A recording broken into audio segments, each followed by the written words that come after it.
자, 포르투갈전을 앞두고 파울로 벤투 감독이 또 기자회견을 가졌습니다. 벤투 감독은 앤서니 테일러에게 빨간 카드를 받으면서 이 경기에는 벤치에 앉아 있을 수가 없습니다. 뭐 이따가 말씀을 또 벤투의 이야기를 전달을 드렸고 아마 보셨겠지만 드릴 거겠지만 별일이 없을 거다. 이미 우리는 합을 많이 맞췄다라고 얘기하지만 사실 벤치에 상징적인 감독이 있고 없고는 선수들의 마음에는 아마 다른 부분으로 다가올 거예요. 경기 중에 실시간으로 임기응변하기 그럼요. 감독이 있어야 예. 아무래도 좀 더 빠르고 그럼요. 신속하고 정확하겠죠. 그리고 뭐 그런 거죠. 이건 뭐 이런 차원에서 얘기할 문제는 아닙니다만 이미 알고 있고 어떻게 교체해야 될지 임기응변 어떤 전술적인 부분도 있겠지만 나를 지금까지 쭉 함께 해왔던 팀의 리더가 보이고 안 보이고의 정신적인 심리적인 부분의 차이도 있을 수 있다. 그것도 그래서 있죠. 그 부분을 우리 선수들이 다시 한번 뭉치고 우리가 응원을 보내주는 거에 또 잘 한다면 당연히 있는 게 최고겠지만 없는 와중에서도 우리가 조금 더 좋은 대응을 할 수 있지 않을까라는 생각을 먼저 일단 깔고 가겠습니다. 뭐 사전에 더 열심히 준비하고 그럼요. 더 체계적으로 준비해서 네. 익숙한 분위기 속에서 우리가 경기를 좀 치렀으면 좋겠어요. 그건 뭐 믿어 의심치 않고요. 네. 자, 그럼 기자회견 내용을 좀 보겠습니다. 일단 포르투갈전을 앞두고 가지고 있는 마음가짐이나 여러 가지를 좀 물어봤어요. 그냥 포르투갈 사람이니까. 그렇죠. 네. 근데 여기에 대해서도 역시 벤투 감독은 사실 인터뷰가 드라이합니다. 네. 인터뷰 잘해요. 잘하고 쓸데없는 말을 하는 스타일이 아니에요. 그래서 잘해요. 그렇죠. 그래서 여기에 대해서도 우리 스타일대로 경기에 임할 것이고 저는 이건 인상적이었어요. 극한으로 상대를 밀어붙여야 된다. 그러니까 이거는 간절함을 저는 표현하는 어떤 선택이라고 보이는데 우리는 이겨야만 하니까. 그렇죠. 네. 이거는 저는 꽤 강렬한 표현이라고 생각이 들고 그 다음에 상대가 훌륭하다라는 거에 대해서도 당연히 인지를 합니다. 실제로 포르투갈 이번 대표팀은 강력한 팀이 맞아요. 정말 좋은 팀이에요. 만약에 여기에 우리가 예를 들어 조금 더 유연하고 트렌디한 감독이 있다 그러면 포르투갈을 굉장히 많은 사람들이 우승 후보권으로 놨을 거예요. 맞아요. 그 정도로 훌륭한 스쿼드가 구성이 되어 있습니다. 그냥 스쿼드로 봤을 때는 우리가 뭐 프랑스, 브라질을 엄청난 국가로 얘기하듯이 포르투갈도 마찬가지예요. 그럼요. 그리고 저는 적어도 유로 2020때보다는 산토스 감독이 더 나은 상황이라고 봐요. 그런 것 같아. 그때는 솔직히 경기 보는 게 약간 좀 끔찍한 정도로 너무 지지부진하고 그 윌리엄 까르발유랑 다닐 페레이라 자꾸 수비형 미드필더 2명 부족해서 답답했는데 본인도 거기서 느낀 게 있었는지 그 이후에 되게 좀 유연해지긴 했어요. 나름 새로운 전술도 써보고 그죠? 이번 대회에서 다이아몬드 사사이를 쓰는 모습을 보여주는 것만 해도 이전에 산투스 감독의 그 경직된 모습보다 좀 다르다고 보거든요. 그쵸. 근데 산투스가 변화를 줬을 때 이미 또 다른 우승 후보들은 더 많은 발전을 했기 때문에 우리가 그와 같은 라인으로 우리가 묶지는 않는 거죠. 근데 어쨌든 좋은 팀은 맞아요. 그러다 보니까 포르투갈 역사상 가장 강력한 팀이라고 본인은 판단을 한다라고 얘기를 했는데 사실 벤투 감독도 선수 시절 때 훌륭했던 그 골든 제너레이션과 비슷한 시기에 떴던 사람이에요. 20년 전에 우리나라에 그럼요. 왔었죠. 그리고 유로 2000은 그때 당시 포르투갈은 골든 제너레이션 불렸습니다. 루이 코스타를 중심으로 한 루이스 피고까지 같이. 근데도 불구하고 이런 평가를 했다. 그러니까 상대방에 대한 리스펙트를 얘기했고 이 팀을 넘기 위해서 모든 카드를 활용할 것이다라고 얘기를 했습니다. 특별한 계획이 있는지에 대해서는 본인의 어떤 경기 계획을 얘기를 했는데 그겁니다. 특정 선수에게 집중하지 않겠다. 팀으로 상대를 해야 되고 당연히 이거는 맞는 얘기예요. 팀 전체를 봐야 된다. 오히려 네. 최전방 공격수가 미끼가 돼서 이선의 침투를 활용하는 게 또 포르투갈이 굉장히 좋고 능한 팀이죠. 그렇죠. 그리고 이제 퇴장과 관련된 질문이 당연히 나왔습니다. 가나전 종류에 약간 김영권 선수가 굉장히 강력한 하기를 하고 있었다라는 걸 여러분이 보셨을 거예요. 네. 근데 거기에서 벤투 감독이 바로 본인이 돌리면서 결과적으로 퇴장을 받죠. 음. 이제 지금 생각해 보면 그때 만약에 김영권 선수가 그대로 이제 있었으면 잘못하면 김영권이 퇴장을 당하는 그림이 나왔을 수도 있고 그것도 이건 되게 크죠. 치명상이죠. 우리 주전 수비수. 예. 근데 그 상황은 사실 화가 안 날 수가 없었어요. 맞아. 아니 가나가 시간 끈 게 1분이 넘는데 그쵸. 1분도 되기 전에 휘슬을 부는 거는 좀 그렇잖아요. 그러니까 오늘 보니까 앤서니 테일러 또 그러더라고요. 아예 추가 시간까지 다 채우지도 않았어. 네. 이게 보니까 그때 라이브도 저러네 그러더라고. 그러니까요. 근데 그건 있습니다. 이게 결과적으로 추가 시간은 재량이긴 해요. 그건 맞아요. 근데 100명의 심판이 있다면 90명의 심판은 거기서 코너킥까지는 줍니다. 시간을 더 줬을 거예요. 우리가 봤을 때 좀 의아하잖아. 이게 왜? 이게 그러니까 좀 이제 문제가 된 거지. 맞아요. 여튼 퇴장당했을 때의 나의 반응이나 선택이 가장 좋은 건 아니었고 내 실수고 다만 인간적인 반응이었고 그 판정은 불공정하고 일관되지 않은 판정이라고 생각했기 때문에 그렇게 했다라고 덤덤하게 얘기를 했고요. 굉장히 깔끔한 얘기를 합니다. 별다른 군더더기가 될 말이 없죠. 그리고 난 다음에 이제 벤치에 있지 않은 거에 대한 영향에 대해서 질문한 거에 대해서도 오랫동안 합을 맞춰온 팀이고 내가 벤치에 있을 때 교체 카드를 선택한 것도 나 혼자 단독으로 한 거, 독단으로 한 게 아니라 코칭 스태프가 충분한 협의를 거쳐서 한 거기 때문에 충분히 팀으로 좋은 내가 없는 상황에서도 좋은 경기를 할 수 있을 것이고. 이 얘기는 되게 일리가 있다고 생각하는 예. 게 실제로 벤투 감독이 부임하고 꽤 많이 특징으로 꼽혔던 게 코칭 스태프하고의 지속적인 회의였어요. 얘기를 많이 해요. 계속 얘기를 해서 예. 독단적으로 감독이 어떤 의견의 최종 결정권자가 되는 최종 결정권자 맞지만 그죠. 모든 시작과 의견을 코칭 스태프와 다 논의하면서 논의를 통해서 도출된 결과를 항상 최종적으로 받아들인다고 이미 많이 얘기가 나왔었죠. 맞아요. 팀적으로 움직이고 심지어 만장일치여야 된다. 뭐 이런 얘기도 있고 그랬잖아요. 의견을 되게 많이 듣는다는 점이 그동안 많이 강조가 되었기 때문에 그렇죠. 저는 이해가 코칭 가죠. 스태프의 힘을 믿어보는 것도 지금의 상황에서 필요하다고 봐요. 마지막까지 그 코치들을 믿는다라는 맞아요. 얘기를 했고요. 뭐 우리 또 최태욱 코치도 보이고 그러잖아. 맞아요, 네, 맞아요. 그렇습니다.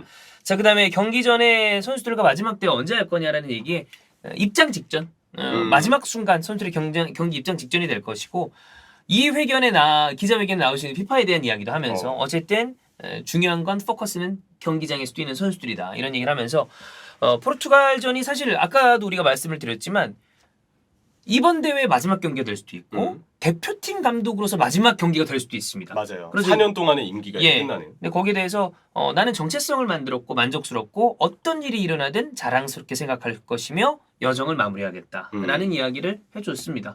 어쨌든 뭐 중간에 물론 A매치가 잠깐 휴식을 취했던 코로나 여파로 그런 네. 시기도 있었지만 4년 동안 우리 대표팀을 계속 하나의 어떤 방향성을 가지고 이끌었던 감독이고 이런 적이 최근에 없었어요. 우리는 정말 그런 역사가 드물죠. 그 지난 대회, 지지난 대회 모두 다 솔직히 얘기하면 너무나 안 좋은 상황에서 본 대회로 들어갔어요. 솔직히 얘기해서 2014년과 2018년의 사례는 네. 우리가 다시 반복해서는 안 되는 사례라고 생각해요. 어떻게 보면 이제 기성용 선수가 우리 초대석에서 얘기했지만 최악의 상황으로 대회에 들어갔어요. 물론 그거는 이제 사실 뭐 슈틸리케처럼 선임 당시부터 살짝 좀 아쉬운 선임들이 배경이 되었기 때문에 이런 상황들이 나왔다고 보이긴 하는데 그렇기 때문에 역시 이전의 사례들과 지금의 사례는 매우 비교가 될 수밖에 없고요. 네. 벤투 감독이 부임했을 당시와 지금의 상황을 봤을 때 가장 큰 결론을 세울 수 있는 건 우리가 이런 축구를 하고자 하는 목적이 생겼다. 그렇죠.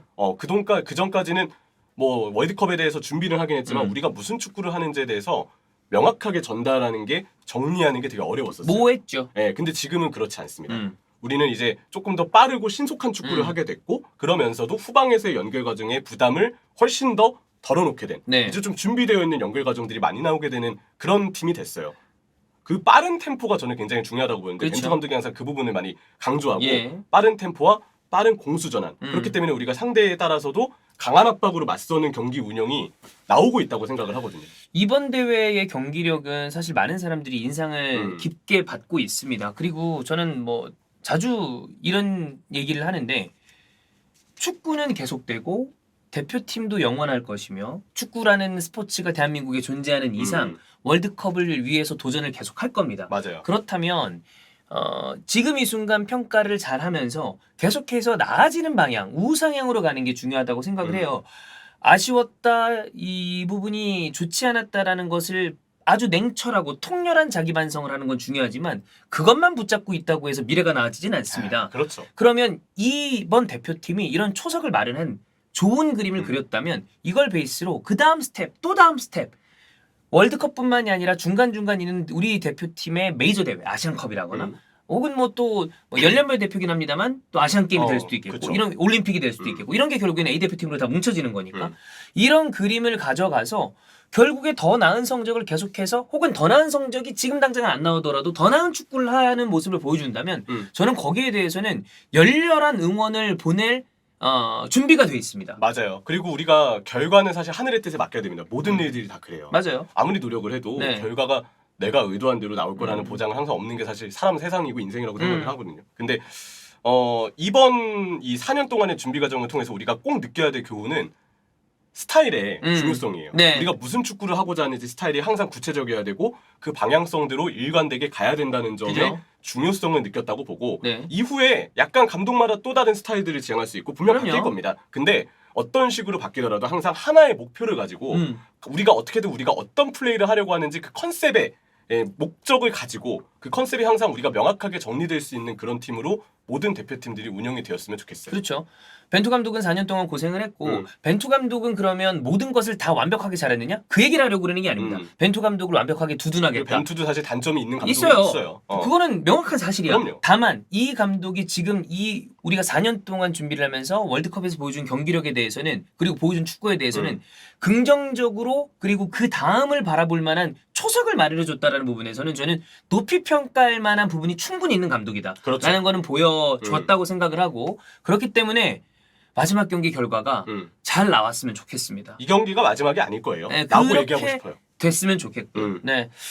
거기 이제 추가적으로 역시 또 많은 분들이 궁금해할 황희찬 선수랑 김민재 선수의 몸 상태에 대해서도 맞아. 황희찬 선수는 역시 출전 여부 불투명하다. 김민재 선수 역시 봐야 한다. 라고 사실 어떻게 보면 난 이번 대표팀이 좀 안타까운 게 준비도 잘 됐고 그리고 뭘 보여주려고 하는지에 대해서 우리가 인지를 하는데 주축 코어 라인의 몸 상태 공격 라인에서는 황희찬과 손흥민 선수가 불의의 부상을 당한 상태 김민재 선수도 불의의 부상 그럼요. 가장 중요한 이 편대 3명이 몸 상태가 정상이 아닌 게 좀 너무나 안타깝다. 그러니까 저는 이번 카타르 월드컵의 우리나라 대표팀이 러시아 월드컵 때랑은 또 다른 성질의 부상 변수가 너무 아프게 찾아오고 있다고 생각해요. 맞아요. 러시아 월드컵 때 그냥 차출 자체가 안 됐잖아요. 부상 때문에. 초토화였었죠. 권창훈 선수도 다치고. 네, 그런 면에서 저는 개인적으로 신태용 감독은 정말 고생한 감독이라고 생각합니다. 맞아요. 근데 이번에는 차출은 됐지만 차출이 되어서 오히려 경기 중에 발생되는 또 다른 대회 중에 발생되는 부상 변수가 또 찾아오고 있어서 성질만 다를 뿐이지 우리가 2대회 연속으로 참 부상 때문에 너무 많은 아픔을 겪고 있는 것 같아요. 마음이 좀 많이 아픕니다. 네. 다만 모든 축구가 모든 팀이 모든 클럽 레벨의 팀이 모든 국대 레벨의 팀이 부상이란 변수는 스포츠이기 때문에 언제나 안고 있거든요. 그리고 그러면서도 오히려 더 응집력을 가지고 피치에서는 우리가 더 잘한다는 마음가짐으로 임하면 됩니다. 맞아요. 그런 게 아까 형철이가 얘기했던 우리가 통제할 수 없는 변수이자 운인 것 같아. 맞아요. 그런 걸 이겨낼 수 있는 힘을 내용적으로 보여준다면 아까 얘기했던 것처럼 저는 대한민국 대표팀을 계속 또 그런 방향이라면 그리고 계속 볼 거니까 우리. 방향이라면 응원할 것이고 그런 방향을 견지하지 못한다라면 또 우리가 할 수 있는 비판 뭐 그냥 비난하겠다는 게 아니라 이거 이렇게 하면 안 된다. 비판이죠. 이건 이렇게 가야 되는 거 아닌가? 이런 얘기를 또 우리가 하고 그래야 되는 거 아닌가라는 생각이 들고요. 포르투갈전은 정말 잘했으면 좋겠고 그렇기 때문에 저희가 프리뷰 어떤 포인트가 중요한지 바로 이어가도록 하겠습니다.